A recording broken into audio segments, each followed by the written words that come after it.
Hello. Another podcast. This is the men's Wimbledon draw preview and betting preview. We did the women's yesterday and I posted it last night. I am going to record the men's now. It's going to be shorter. The women's one is more interesting. The men's one has a 4-7 favourite. Obviously, Yannick Sinner. I think he'll get the job done. That is not the conclusion of the podcast, but I do think he'll get the job done. But there's still tons of things to go through and read through and preview and analyse. I do think Sinner has got a kind draw, but there will be some quarter bets along the way and some other name the finalist markets and so on. So I'm going to plough through it, but like I say, I'm going to spend less time. I just think the women's one is far more interesting. There's way more variance. There's far more angles. The men's draw is a little bit more straightforward. You have Sinner, who's going to cruise in quarter one. You have Djokovic, who I think is going to cruise in quarter two. And then the bottom half is actually carnage. It's way more exciting and interesting. But let's jump into it. Before I do, the Madison Keys ended up winning today in Eastbourne. She beat Tatiana Maria and beat her fairly comfortably. If I'm going to lose an outright bet, which I've been writing for the week, and I had Tatiana Maria each way, so she already had the place money, but obviously lost the final money today. If I'm going to lose that, I love losing it in the fashion like it lost today, whereas look, like the best player won, clean kill, your girl had no chance. The worst thing that can happen is you go out and you like have 4 match points and lose it, and it's heartbreaking. Nice clean kill, no problem either way. I didn't even watch it, to be honest, just with the time it's on. But the reason I bring it up, the men's final in Eastbourne, where I have Zizou Bergs at 18-1 each way. He plays Hugo Humbert, and they went on court today, and Zizou Bergs had a couple of break points in the second or third game of the match, didn't take them, and then they got rained off, and it lashed rain all day in Eastbourne since, and they've been rained off overnight. So it's 2-1 on serve to Humbert in the first set, so they've barely even started there. But the reason I bring it up is they've played a few games against each other on Saturday. They're going to conclude that match Sunday morning, 4 a.m. in the morning Denver time, which is like 11 or something in Eastbourne. And then those two have drawn each other in round 1 of Wimbledon, which is bananas. Like, it doesn't happen that often, but you do see it, I guess, occasionally. So they're going to play each other 2 days in a row, maybe 3 days in a row, depending on the schedule. I imagine Wimbledon and the LTA will come to some arrangement and the ATP and do them a favour, given they got rained off and they were supposed to be in Wimbledon now when they won't be there until 24 hours later because of 18, 16 hours later because it's a Sunday finish. So I imagine there'll be a Tuesday match. It's probably already known, to be honest. But I was having a look at the difference in prize money and what it would mean for both players to win one of the matches, or for for them to split it. And actually it's remarkably even.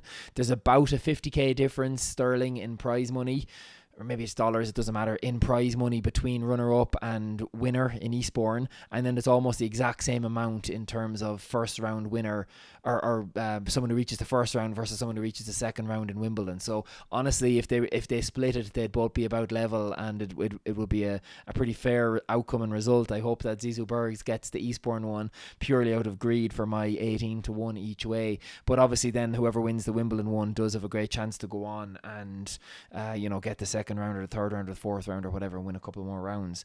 Let's dive straight into men's quarter one in Wimbledon. I'm not going to waste any time. So again, we'll keep the format the same as yesterday, a couple of names and then just bets at the end of each quarter. And honestly, I'm not going mad in quarter one or quarter two. I think it's highly unlikely we see an upset there. Yannick Sinner comes in, defending champ, top seed. He is going to be very hard to topple. He doesn't have his nemesis and arch rival Carlos Alcaraz here with the wrist injury. I do not think he has anyone to trouble him in this quarter.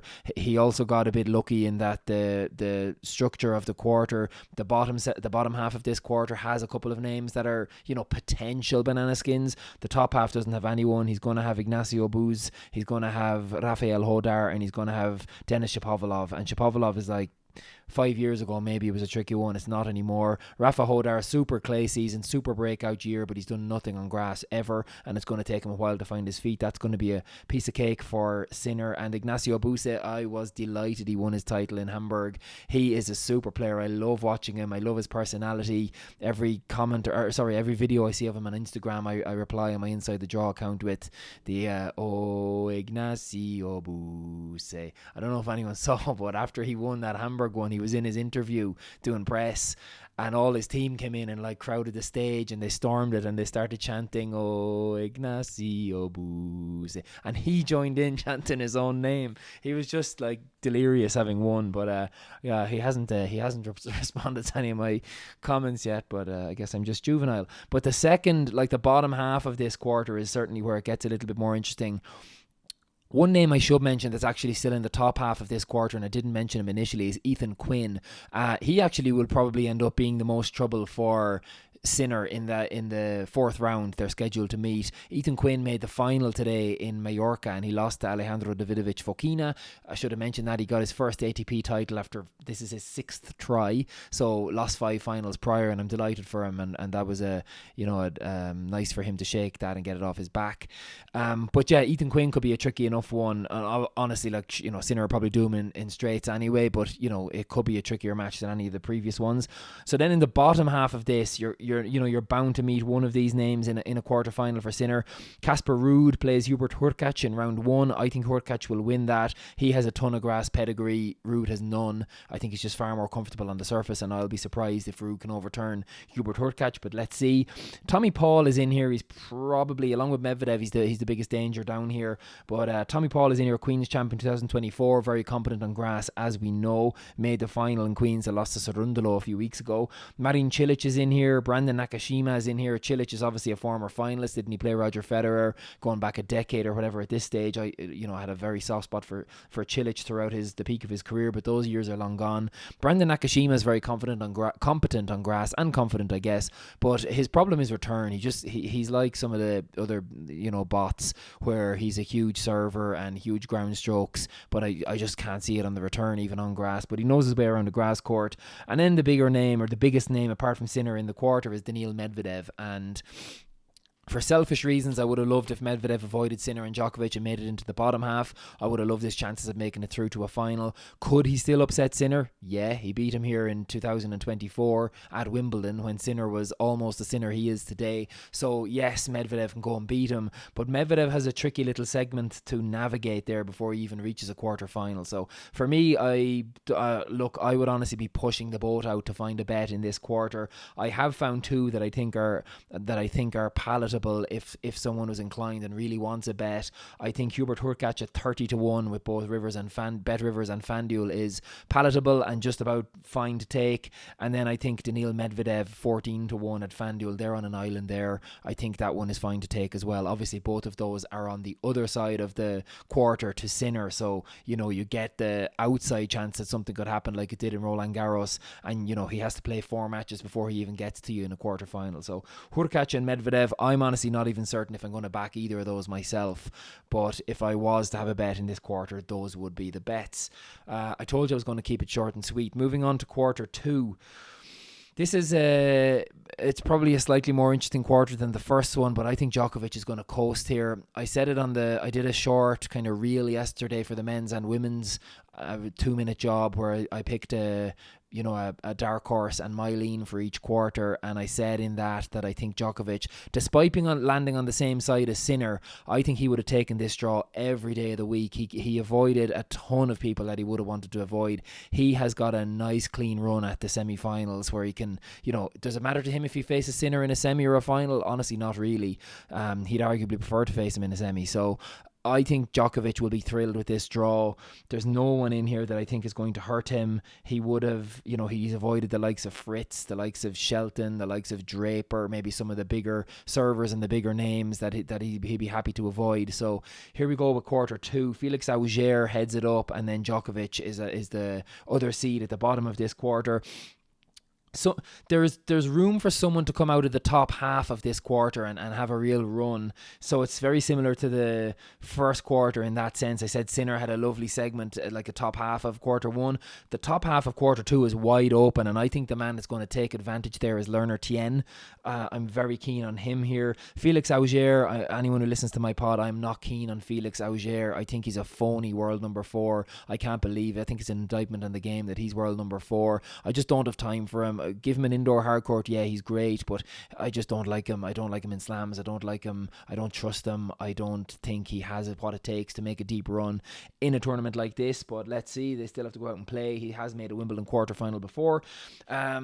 He made the quarterfinals in Halle, which was like fine, and he actually did beat Lerner Tien. I think it was 7-6 in the third in that match. Cam Norrie is in here. Alejandro Davidovich Fokina is in here. He obviously comes off a title in Mallorca, and look, there's a chance that lifts a weight off his shoulders. Let's see. But Lerner Tien is the one for me, and I think he is going to make a run. I would put him as the most likely player to meet Djokovic in the quarterfinal. And then the bottom half of this quarter, it does certainly have a couple more names than the top half. So Andrei Rublev made Wimbledon quarterfinals before. He's in there.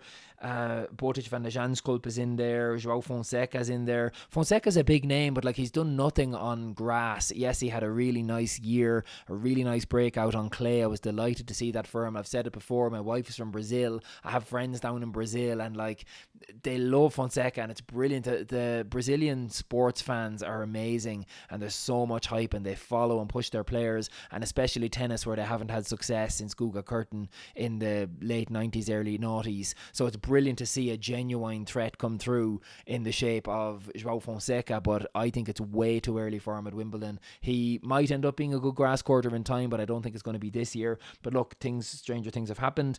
Rinky Hijikata's in here, and I think that's actually interesting, and he it's funny to say, but he might actually be the biggest threat to Djokovic in the bottom half of quarter one, Rinky Hijikata. I wouldn't be amazed if Rinky Hijikata beat Fonseca, and then if Rinky Hijikata beat Rublev. That might be a crazy thing to say, but the Aussie is he digs in. He's good on grass. He knows his way around the grass court. He's had a good season, so let's see how that goes. Stefanos Tsitsipas is in here. I want no part of him ever again, full stop. He could be in Carlo Open week, and I wouldn't want to be betting him, but his return of serve is the problem. He just it doesn't exist, and his backhand is shocking, and he gets rushed on grass. So yeah, his serve is fine, yeah, his forehand is fine, he has decent touch around the net, but I don't see how he can do anything here. And then Novak Djokovic, look, he's the greatest of all time, quite probably, even though I'm in terms of Federer, Nadal, Djokovic and Murray, Djokovic will be fourth on my list there in terms of preference. It will probably be Murray, Federer, Nadal, and then Djokovic. But anyway, I think Djokovic is probably the GOAT, and I think he's going to have a lot of success here this week. He was extremely positive in his press this week, and I think it was today actually. Like he said, his training has been incredible, and he's as sharp as a tack. So he's a danger here. He's a danger to Sinner in the semis, but I think Sinner will do him. I think like Djokovic is nearly 40. Like it's just a ripe old age. I can't see it. I think Sinner is just too strong, too powerful. I think he's figured out the sun thing, the heat thing as well. He alluded to that in his press, and even though London's hot this week, I don't think it's to be as bad next. So yeah, I think I will be surprised if it's not a Sinner Djokovic semi-final. Something maybe not drastic, but something relatively big would have to happen there. My bet in this quarter is Lerner Tien at 23-1. I have backed that one with Bet Rivers. That's the biggest I could find. There are other books in the 12-1 kind of range, 14-1 range, 18-1, but I got 23-1 with Rivers, so that was the best bet that I could find in that quarter. Djokovic is actually I haven't backed it and I won't back it, but Djokovic, I think they're at minus 106 at Bet Rivers for Djokovic, for anyone who lives in the US, and that is certainly something that you could feel fine about having a decent chunk on. 106 is a very palatable price there for Djokovic. This I'm almost dreading going into quarter three, just because there are so many names I've written down. This is ripe for the picking. Whoever stands up and puts their hand up and puts their balls out and goes and takes it is who's going to win this quarter. And honestly, there's 15 lads who could win this quarter, which is brilliant. It's carnage. The top quarter is boring. The second quarter is pretty boring. This is anything but boring. I honestly think there's 15 lads who could win this quarter. Okay, maybe 10, but like my point remains, there's a lot of people who could win this quarter, and it's really interesting to see, because honestly, someone who wins this quarter could end up making it to the final. It's not like you can't beat Fritz in a semi, or you can't beat TFO or Zverev or Cerundolo or whoever it's going to be. Okay, let's start at the top. Alex de Minaur is there, and the other seed in here is Ben Shelton. So those are the two seeds. De Minaur, look, I'm up and down with de Minaur. I like his fight. I like his hustle. I like that he's getting better every year. I still think there's a massive gap between those who have the big power and him who spends his time, retrieving balls and fighting that way. But he has improved over the years. He has made a Wimbledon quarter-final 2 years ago. He made the Queen's quarter-final this year, and then he made the Hertogenbosch final where he lost to Kamil Majajak. Apologies to any Poles listening, probably no Poles listening. They gave me a hard time over the French Open. Maja Chwalinska, as I now know, thank you Polish listeners, Maja Chwalinska. I was calling her Maja Chalinska, and they did not like me calling her Maja Chalinska, but now I call her Maja Chwalinska, and it sounds much better. I have not done my homework on Kamil Majajak, but if he gets to the final of Wimbledon, I will do my homework on Kamil Majajak. There's a very, very interesting little dynamic here in the first three names that I'm about to call out. So Deminar, I said he made the Hertogenbosch final where he lost to Kamil Majajak. That was an upset loss.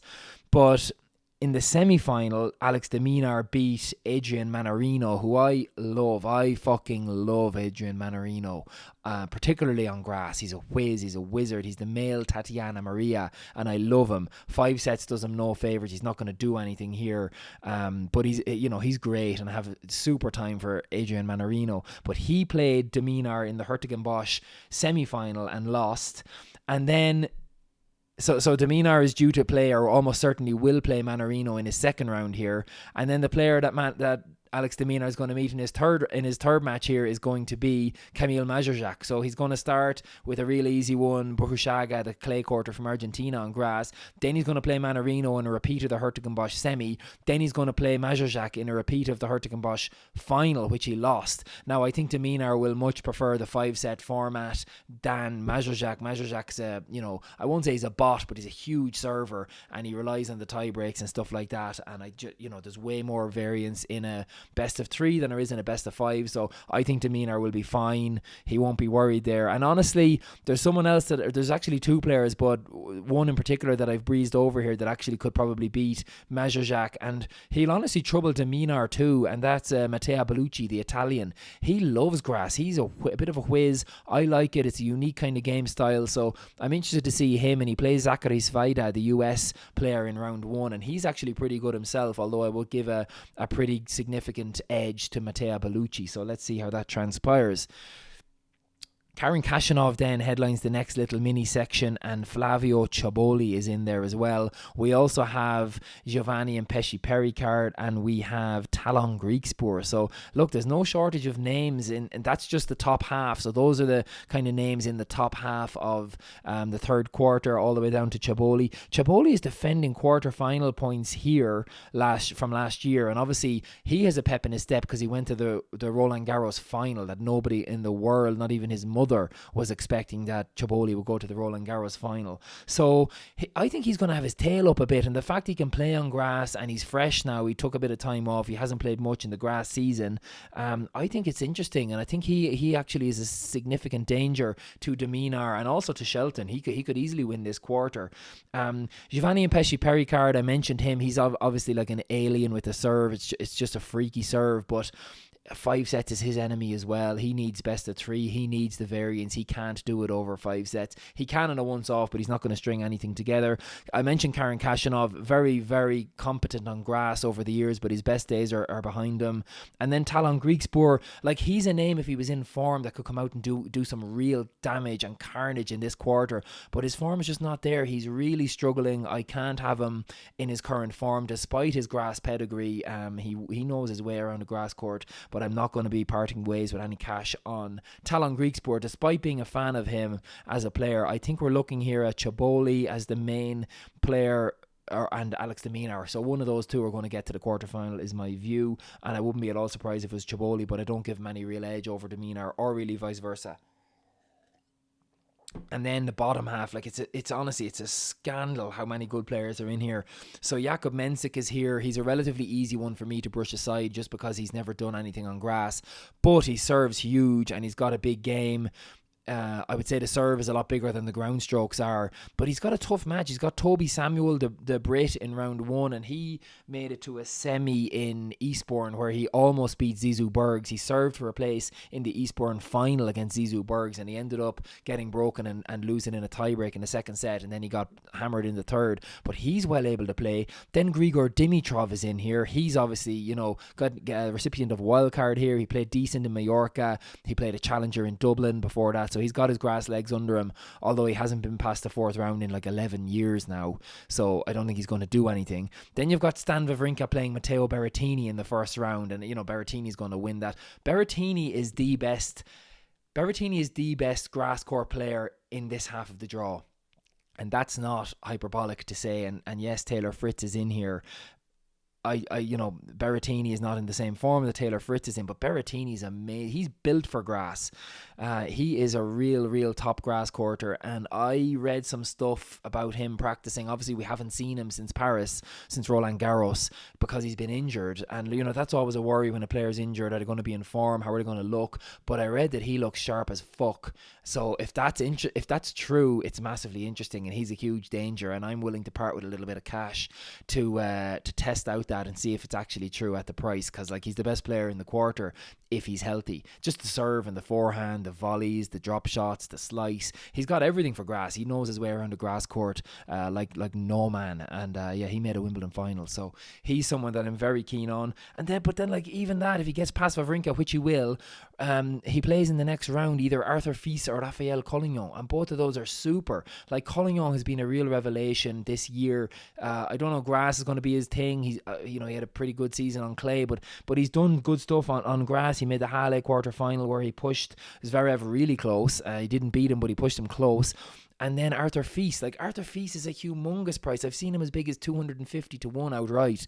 And Arthur Fils is a top 4 ball striker in this field. It's mad. He's just never done anything on grass. But I read, again, he's the same as Berrettini. It's do you know what you're getting? Not really. He had to skip Roland Garros because of injury. He sustained in Rome, I think. But he's an amazing player. He is a real, I will not be surprised if he goes and makes a final at the US Open or something in a couple of months' time, Arthur Fils. But he's back here, and he gave a press conference, and he was pumping out of his shirt. His chest was so puffed out with the positivity and the form. He's like a peacock. He's I'm in unbelievable shape. I'm 100%. I'm playing great. I love the movement of grass. I'm ready to go here. So if you were to listen to press conferences, and sometimes they say the worst thing you can do as a punter is to listen to press conferences from players, but Fils sounds like he is chomping at the bit and ready to get back. So again, much like Berrettini, I am going to be parting with some cash on Arthur Fils to win this quarter or to make the final. We'll get to it at the end.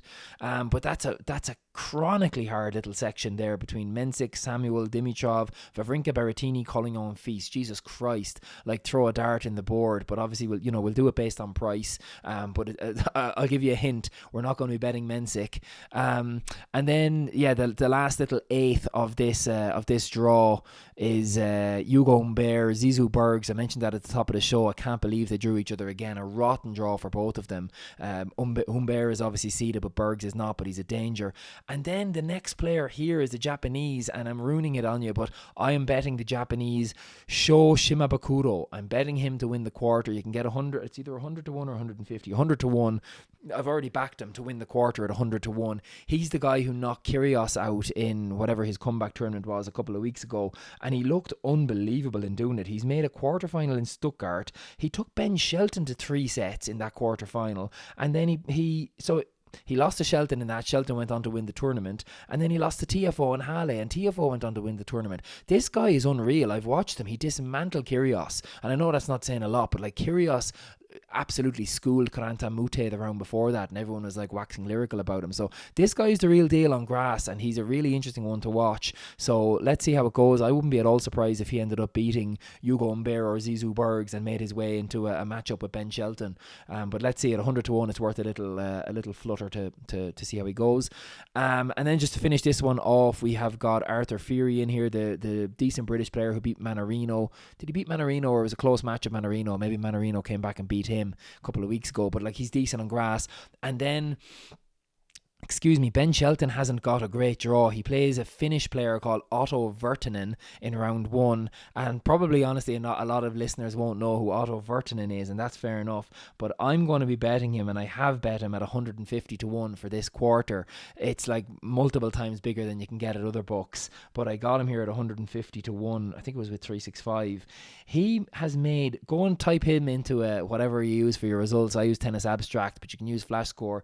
He's made back-to-back Challenger grass finals, which is no mean feat, because to make a final on grass, it's such a condensed season, you have to be a bit of a specialist. I think he lost 6-7, 4-6, 7-6 or whatever scoreline, but a really, really, really tight one with Kamil Majrzak when Majrzak went on and won the title in Hertogenbosch. I think they played in round 1. This guy is like a really good grass court player. It's a horrible draw for Shelton. Shelton will probably beat him, yeah, fine, but like Shelton's 2 to 1 for the quarter and your man's 150 to 1. So again, a small bet for me on Otto Virtanen, the Finn here. He's almost certainly not going to do it, but I don't think it's 150 to 1. So that's the quarter. Jesus, like how many guys have we mentioned here? It's mad. Look, my takeaway here is the top of the board is a little bit too short, and there is some value to be had in some of the bigger prices and the names that I mentioned. Like, I've no interest in your Kashanovs. I've no interest here in Jakub Mensik. I've no interest in Ben Shelton at the price, even though Shelton is a deserving favourite to win the quarter, and he probably will. I won't be betting him. So the bets I'm having, I already mentioned, or I've had Shimabukuro 100 to 1, that's at 365. I've backed Virtanen at 150 to 1, 365. I've backed Zizou Bergs at 50 to 1 with Bet Rivers. I've backed Matteo Berrettini at 14 to 1 with Bet Rivers. And that is it. I was going to bet Hugo Humbert at 25 to 1 with 365, but get this, FanDuel have him at 200 to 1 to make the final, which is obviously a far better bet, because you win the quarter, you're one match away from the final, and he wouldn't be more than 3.0 or 4.0 in that semi-final, if even. So it's a much better price. So I've skipped him and just taken the 200 to 1 to make the final instead for Hugo Humbert.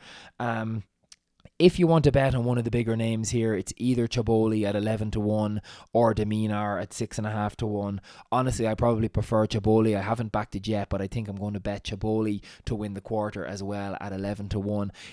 Look, if you can get to a French Open final, which no one is expecting, you're coming in with your tail up. He's in the right half of the quarter here. I can't see him losing before he gets to Alex de Minaur in a quarter final, and honestly, de Minaur could be out before then, or in a fourth round, and de Minaur could be out before then anyway. So I prefer Chaboli, so I'm probably going to bet him. I think 10 to 1 or 11 to 1 is fine there for Chaboli, so that's one I still have to bet.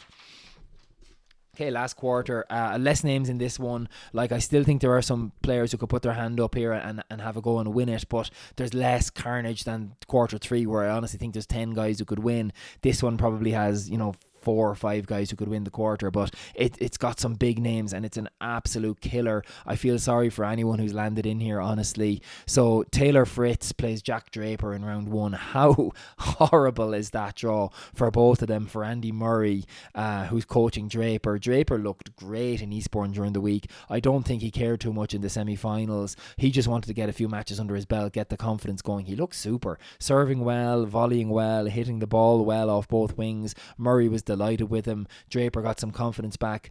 I won't be at all surprised if he goes and beats Taylor Fritz, and Taylor Fritz is the form player. I said it on a reel yesterday. I love the fact that Taylor Fritz went out and pulled out of Eastbourne. He had no intention of playing it, by the way. He said, I waited until I warmed up, and yeah, that's true, fine, on Tuesday or whatever day it was. He was never going to play. He made the final in Stuttgart, he made the final in Halle. He got everything he needed to get out of those warm-up tournaments, so he was never going to play Eastbourne, and he obviously didn't. But he's coming in here in perfect shape, confidence through the roof, but he's gone and drawn Jack Draper. So look, both guys will feel like they can win that one. I think like Fritz is obviously a deserving favourite, but I won't be at all surprised if Draper pulls it out with the home crowd. So let's see. I expect Fritz to win, won't be surprised if Draper does, but that's a horrible draw for both of those guys. And then who else is here? Yeah, they've got a really nice run. I think who they're going to meet in the third round is going to be Gabriel Diallo, the Canadian. He won Hertogenbosch last year on grass, and he's been in awful form, but he looked decent this week in Eastbourne for the first time.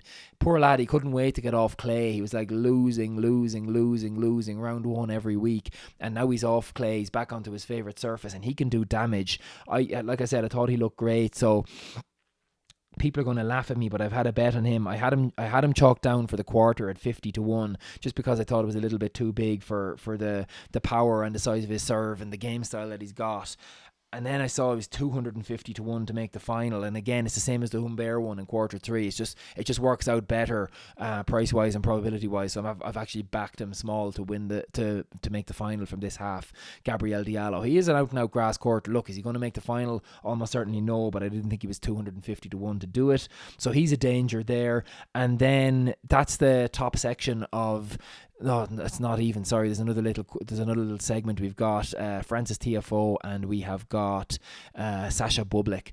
Tiafoe was super. I was really surprised that he went and won the title in Halle. I think he was a 33-1 shot to do it, but he looked great and I was delighted for him. And again, compliments and hat tip to him for pulling out of Mallorca. He got what he needed, and he's the likely one to come out of that and meet probably Taylor Fritz in a fourth round in a repeat of that Halle final, which again is just carnage.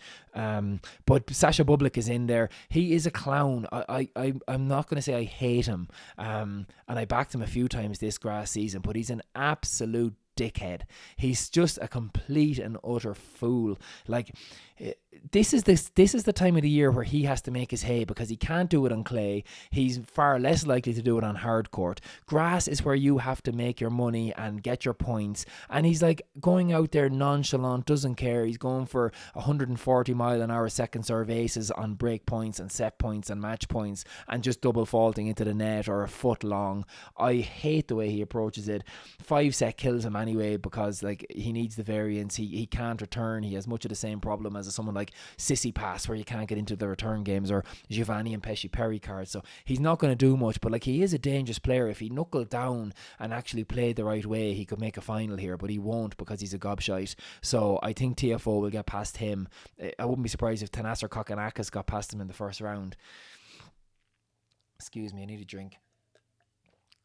So anyway, that's the top section, and then the bottom section of here is like packed as well. I feel sorry for anyone in here. Yuri Lehechka is the one that I'm going to be betting. He's the one of the seeds in here, and then the other seed in that little section is Francisco Cerundolo, and Cerundolo obviously won Queens, a big surprise. He pulled out of Eastbourne. He didn't wait around like Fritz to announce it on Tuesday. He just said, fuck this, I'm not going. So he pulled out. He has a lovely draw here. He has Jaume Munar, which is a walk and buy in the first round, and then he probably gets Yuri Lehechka in round 3, although Lehechka does have to navigate Daniel Altmaier, who's a danger to Germany. He has Dustin Brown in his camp. How good is that? Anyone who is new to this pod or new to tennis, go and Google and search in YouTube Dustin Brown, or even Dustin Brown against Rafa Nadal. Just amazing tennis that you just don't see that style anymore, and I miss him on tour, but he was super, the Jamaican German. And then the other names in here, you've got, basically there's nothing else apart from Alex Bloks plays Sasha Zverev in round 1, which is interesting. Like, if Bloks, nobody expects anything from Alex Bloks because he's been injured since he caught his foot in the tarp warming up before Roland Garros, and he didn't even get to play in Roland Garros, and that was a really tough break for him because of how good he was on the clay season. He had a real breakout in Madrid, I think was the tournament that he broke out and was super, made a semis, and I think it was actually Zverev that did him in the semis. But Zverev won't be too happy with this draw, because Bloks is like he looks like Raonic, so I have the Raonic comparison in my head, but it's not a bad comparison anyway, despite the physical traits. He serves huge and he hits the ball huge from the back of the court, so Zverev won't be too happy with this. And Zverev himself is obviously the big name here. Zverev is an easy swerve for me. I know he's a great player. I know he's now a Grand Slam champion. He's in the race to be probably number 2 player in the world at the end of the year. I've seen stuff online about this is Zverev's chance to go and make the final of Wimbledon, and it probably is like his chance to go and make the final of Wimbledon, but I hate him on grass. The ball stays down low. He doesn't like it. He doesn't seem to have the hands for it or the movement for it. He's never been past the round of 16. Like, think about that.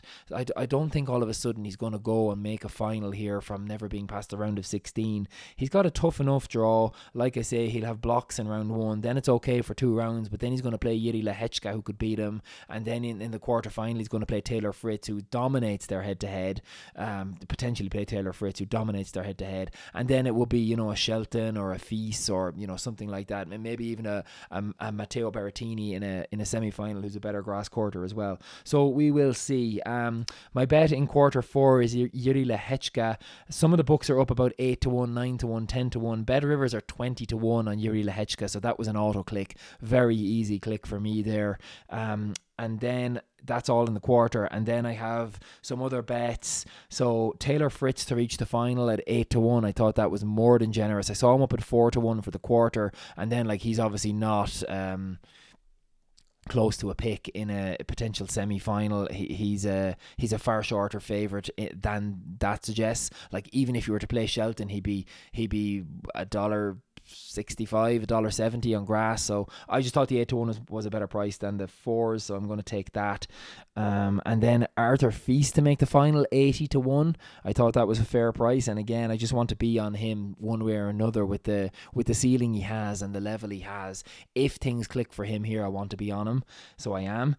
Francisco Cerundolo, like I said, I was going to bet him. He's down around 12-1, 14-1 for the quarter, but you can get him at 100-1 to make the final. So that's how much of a no-brainer is that? He just won Queens, like I said, beat Tommy Paul, looked great, so no-brainer for me, that 100-1. Hugo Humbert, I mentioned this already, 200-1 to make the final with FanDuel.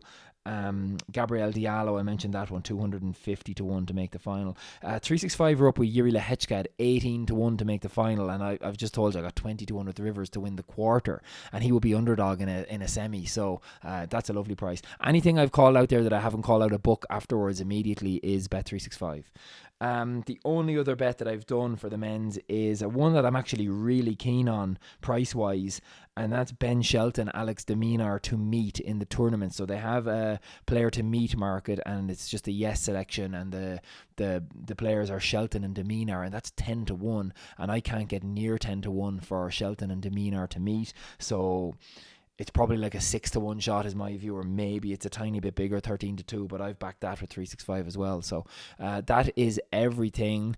Thank you for listening. For those of you who made it through, please follow on Instagram, share my Instagram page with your friends or family or anyone who enjoys tennis or you think might like the content. The vast majority of where I put my effort in tennis on Inside the Draw is on Instagram, so follow along there. I do put the full episodes and podcasts on YouTube and Spotify, so you will get them on there. Thank you for listening, and I'll be back during the tournament. Ciao.